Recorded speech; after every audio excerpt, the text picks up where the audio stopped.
yes, coach is there, but only suspended, but still we working together, and it was a mission to come to do something in this AFCON. So I think now just leave it. Akhirnya tim nasional senior yang dipersiapkan untuk tampil dalam lanjutan kualifikasi grup F, ya ini pra Piala Dunia zona Asia menghadapi Irak tanggal 6 Juni dan Filipina pada tanggal 11 Juni akan datang mendapatkan lawan uji tanding. Lawan tersebut adalah Tanzania. Sejak kemarin itu sudah dikonfirmasi oleh Pak Manajer untuk Ketua BTN, ya Pak Sumarji, bahwa Tanzania memang ada menjadi lawan kita dan saya sudah menghubungi langsung ke beliau ya untuk memastikan ya sehingga tidak ada simpang siur untuk siapa lawan Indonesia dalam laga uji coba. Ya memang sudah dijelaskan benar Tanzania. Tanzania ini berperingkat 119 dunia ya di versi FIFA pada tanggal versi 4 April yang lalu, dan tentunya ini bagus buat tim asuhan Sintayong untuk melakukan uji coba 4 hari menjelang pertandingan kita menghadapi Irak di GBK. Perkembangan atau progres yang sangat pesat dari timnas Indonesia. Bahkan saya sendiri tidak pernah menduga bahwa timnas Indonesia bisa sekarang berada di ranking atau peringkat FIFA nomor 134. Sebelumnya yang saya ingat ketika Sintayong mengambil alih timnas Indonesia, ranking atau peringkat FIFA dari Indonesia berada di nomor 174 ya, atau 177 tuh ya. Nah artinya kan ada lompatan yang cukup tinggi ya dari timnas Indonesia. Nah ini semua bisa dilakukan karena ada proses yang dijalankan oleh Sintayong bersama para pemain. Yang kita tahu mayoritas adalah pemain-pemain muda. Dan ketika mengandalkan banyak pemain muda, tentu proses ini membutuhkan waktu yang cukup lama. Tapi sekarang kita lihat setelah 3 atau 4 tahun, ya progres dari timnas Indonesia ini real. Artinya ini progres yang asli, bukan fiksi apalagi mimpi. Ini adalah sebuah kenyataan teman-teman bahwa timnas kita progresnya luar biasa dan sangat pesat, yang juga membingungkan negara-negara tetangga kita. Ya kan, kita lihat saja sebelumnya Malaysia pernah menjadi juara Piala AFF, Singapura pernah menjadi juara Piala AFF, Thailand pernah menjadi juara Piala AFF. Tapi kalau kita lihat dari segi progres, ya ini jujur saya mengatakan progres dari timnas Indonesia itu lebih pesat. Saya mengatakan lebih pesat, bukan artinya progres kita ini sudah sangat bagus, enggak. Kita perlu melihat progres ini step by step.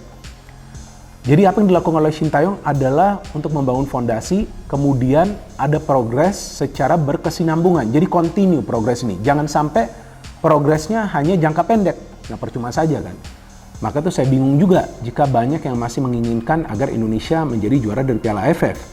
Ya saya juga ingin Indonesia menjadi juara dari Piala AFF, tapi jangan sampai itu merupakan prioritas. Enggak, prioritasnya adalah kita harus punya timnas yang kuat, yang bisa bertahan cukup lama, yang bisa bukan saja tembus ke level Asia, tapi juga bisa bersaing di level Asia. Nah itulah yang sekarang sedang dilakukan oleh Sintayong.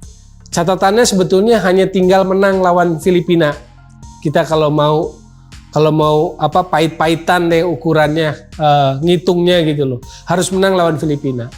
Tapi dengan apa yang sudah dijalani oleh timnas Indonesia, dukungan PSSI, dukungan pemerintah lewat naturalisasi, maka lawan Irak besok itu haram hukumnya kalau timnas Indonesia kalah lagi. Jadi 6 Juni di GBK lawan Irak itu haram hukumnya kalau Indonesia sampai kalah lagi. Pertemuan pertama di Basra, November 2023, Indonesia kalah 1-5 di Basra. Maka haram hukumnya di GBK Indonesia kalah lagi. Artinya target minimalnya apa? Draw. Kalau target minimalnya draw, tidak boleh kalah atau harus menang, maka komposisinya logikanya akan menjadi 8-3 atau 7-4. Mereka ini kan manusia dan mereka juga bayangkan mereka itu 1,5 bulan, 1 bulan lebih mohon maaf, meninggalkan keluarga, lebaran enggak, ya untuk training dan mengibarkan merah putih, kira-kira gitu kan. Dan pasti ada kelelahan secara fisik dan mental. Ya kita sebagai pemimpin ya mesti hadir ke sana sebagai bapak yang bisa menjaga mereka pada saat-saat mereka jatuh. Bukan hanya saat-saat senang, juga saat-saat jatuh kita harus di sana.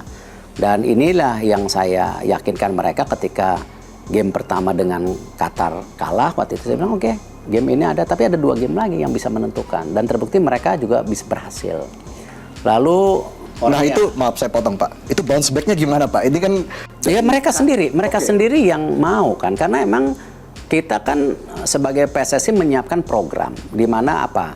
Selain fisik, mental yang kita harus lakukan. Mental kan salah satunya ketika habis juara SEA Games mereka kita tandingkan dengan waktu itu Argentina yang mungkin buat mereka yang generasi muda ini Argentina juara dunia kita lawan, iya nggak? Tapi kalah 2-0 gitu walaupun nggak ada Messi gitu kan. Tapi banyak pelajaran dari situ. Tapi kan itu mental yang saya bisa main ternyata ya kan gitu loh. Nah, hal-hal ini yang kita dorong selain tentu fisik ya. Dan kita terbukti ketika selesai bermain dengan Korea ya anak-anak itu habis total. Ya fisik, mental habis, makanya ketika lawan Uzbekistan cukup tertekan, tidak permainan terbaik, apalagi ada gol yang dianulir. Ya itu sesuatu yang mungkin juga membuat mereka down gitu. Jadi keputusan wasit juga membuat down para pemain. Ya saya kecewa, tapi gini, kalau kita selalu komplain mengenai wasit, kapan kita jadi pemain bagus? Itu yang saya bilang ke mereka. Ya main aja. Sebelum lebih lanjut, jangan lupa klik tombol jempolnya, karena jempol kalian adalah bukti kalian cinta Timnas Indonesia.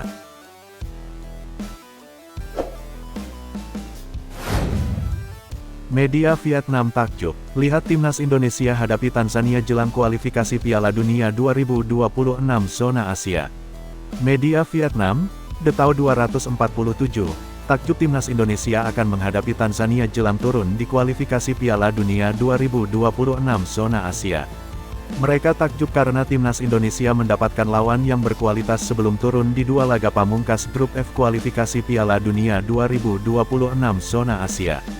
Sesuai jadwal, Timnas Indonesia akan menjamu Irak tanggal 6 Juni tahun 2024 dan Filipina tanggal 11 Juni tahun 2024 di 2 laga pamungkas grup F kualifikasi Piala Dunia 2026 zona Asia. Dari 2 laga di atas, Timnas Indonesia hanya butuh memenangkan 1 laga di antaranya untuk lolos ke babak ketiga kualifikasi Piala Dunia 2026 zona Asia. Meski hanya butuh 1 kemenangan, Shin Tae-yong selaku pelatih Timnas Indonesia memasang target lain. Ia berambisi mengantarkan skuad Garuda menyapu bersih 2 laga sisa dengan kemenangan.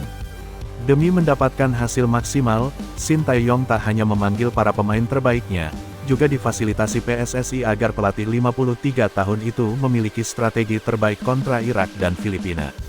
Rencananya pada Minggu tanggal 2 Juni tahun 2024 atau 4 hari sebelum melawan Irak, Timnas Indonesia dijadwalkan menghadapi Tanzania.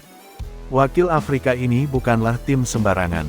Tanzania saat ini menempati peringkat 119 dunia, unggul 15 posisi dari Timnas Indonesia. Mereka juga dihuni pemain-pemain berkualitas, salah satunya sang kapten, Bwana Samatta.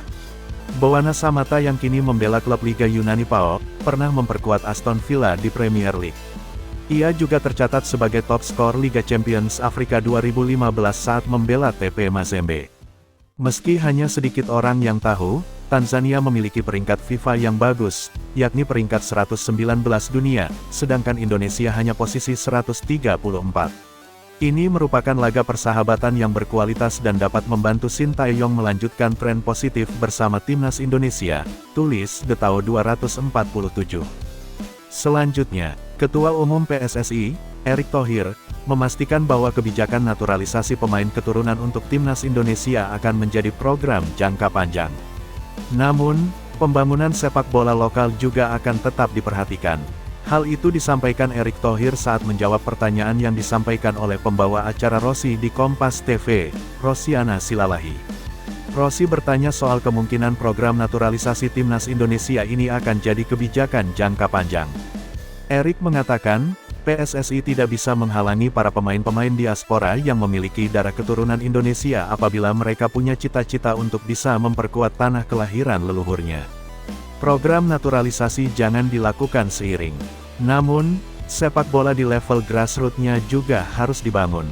Liganya juga harus menghasilkan pemain berkualitas, kata Erick Thohir dinukil dari Kompas TV. Kamis tanggal 16 Mei tahun 2024. Menurut Erick Thohir, yang harus dicatat dari program naturalisasi pemain keturunan yang digarap PSSI ialah landasannya yang tidak bersifat transaksional. Sebab, para pemainnya memang punya keinginan untuk memperkuat skuad Garuda. Lelaki yang juga menjabat sebagai Menteri Badan Usaha Milik Negara (BUMN) itu juga tak bisa memastikan berapa banyak lagi pemain keturunan yang akan datang. Sebab, semuanya bergantung pada talent pool atau kumpulan bakat yang tersedia. Namun, it's not about money. Kalau semuanya soal uang, saya enggak. Karena buat saya merah putih penting. Setelah itu ada bonus dan macam-macam yaitu reward untuk pemain, ujar Erick Thohir. Saya tidak bisa jawab soal berapa banyak lagi pemain naturalisasi yang akan diproses oleh PSSI. Karena ini tergantung dengan talent pool yang ada, tambahnya.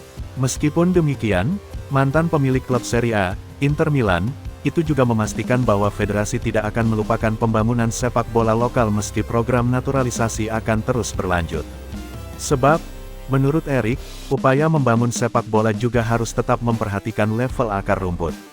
Dia juga menyadari soal pentingnya kompetisi yang berkualitas untuk melahirkan pemain-pemain terbaik. Realita di dunia sekarang seperti itu. Ada pemain Inggris tiba-tiba main untuk timnas Jerman. Memang seperti itu. Namun, kita juga harus punya program yang baik. Ada grassroots, ada liga, ada tim nasional, katanya.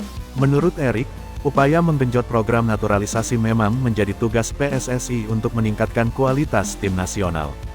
Sementara itu, sektor-sektor lain seperti akar rumput dan kompetisi akan dibangun bersama-sama. Kalau kita lihat di seluruh dunia, yang namanya federasi fokus ke tim nasional. Liga itu dikelola secara profesional. Ada campur tangan dari stakeholder lain, termasuk private sector, ujar Erick Thohir.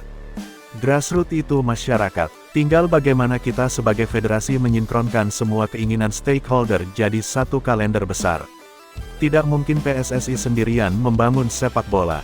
Harus bersama-sama, tambahnya. Selanjutnya, rumput GBK jadi sorotan PSSI. Berharap kondisi rumput tidak rusak usai konser NCT. Sekjen PSSI Yunus Nusi berharap kondisi rumput SUGBK tetap stabil menjelang laga kualifikasi Piala Dunia antara Timnas Indonesia kontra Irak dan Filipina pada 6 dan tanggal 11 Juni mendatang. Pasalnya, sebelum memulai laga penentuan melawan Irak dan Filipina, lapangan GBK akan digunakan untuk pertunjukan boyband Korea NCT Dream pada Sabtu, 18/5 besok. Mudah-mudahan setelah konser NCT Dream segera dibenahi dan dimaksimalkan pemeliharaannya, ujar Yunus Nusi saat meninjau langsung kondisi rumput GBK dikutip Troponews, Jumat tanggal 17 Mei tahun 2024. PSSI pun mengaku siap menyoroti kondisi rumput GBK usai konser untuk melihat kualitas rumput sebelum pertandingan krusial itu digelar. Nanti 6 hari setelah konser, saya akan kembali untuk melihat rumput di GBK, ujar Yunus Nusi saat meninjau langsung kondisi rumput GBK dikutip Troponews, Jumat tanggal 17 Mei tahun 2024. Sebelumnya, Ketua Umum PSSI Erick Thohir mengaku sudah berkomunikasi dengan Pusat Pengelolaan Komplek Gelora Bung Karno (PPK GBK) untuk memastikan kualitas rumput yang baik untuk laga yang akan digelar pada tanggal 5 dan tanggal 11 Juni mendatang itu. Sudah komunikasi dengan pengelola GBK. Saya tekankan kepada GBK untuk rumputnya harus sesuai standar internasional karena ini pertandingan kualifikasi Piala Dunia, ucap Erick beberapa hari yang lalu, dilansir dari laman resmi PSSI, Rabu, 15/5.